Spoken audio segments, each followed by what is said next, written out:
بكم في مدينة إسنا وفي معبد الإله خنوم في مدينة إسنا، والذي يقع في قلب مدينة إسنا وفي قلب المدينة القديمة لإسنا والتي تتبع محافظة الأقصر.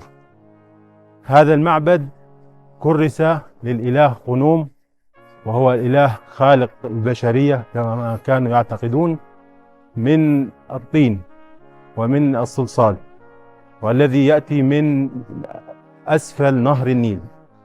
هذا المعبد بني أساسه من الدولة الوسطى، من عهد سنوسرة الأول، ثم جدد بناؤه في عهد تحتمس الثالث، ثم أعيد للتجديد بناؤه في العصر الصاوي في الأسرة 26، ثم آخر ما بني من المعبد وهو الجزء الموجود حاليا، وهو يعود إلى العصر اليوناني الروماني.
الحائط الغربي من المعبد يعود إلى العصر البطلمي وإلى بطليموس الخامس وبطليموس السادس، ثم الصالة الأخيرة وهي بنيت في العصر الروماني.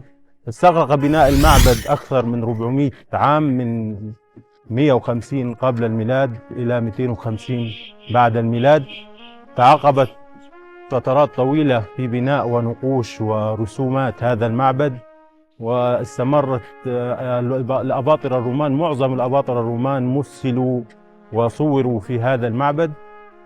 الإله الرئيسي في هذا المعبد كما قلنا هو الإله خنوم، وهو برأس كبش وجسم إنسان، وله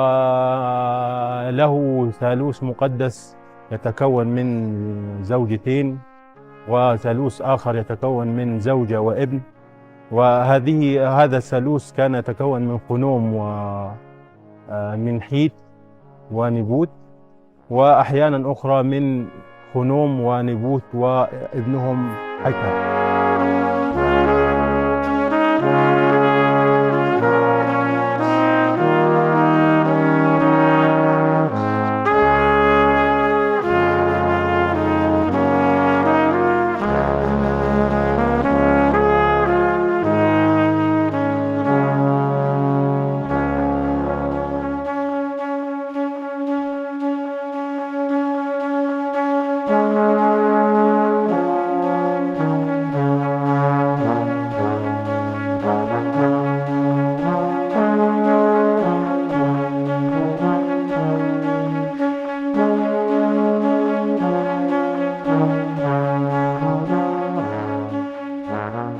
هذا المعبد تحمل سقفه 24 عمود، من أجمل الأعمدة في الحضارة المصرية القديمة المتبقية لنا، وأجمل ما في هذه الأعمدة تيجانها، فهي من أجمل تيجان الأعمدة الموجودة في المعابد المصرية عموما.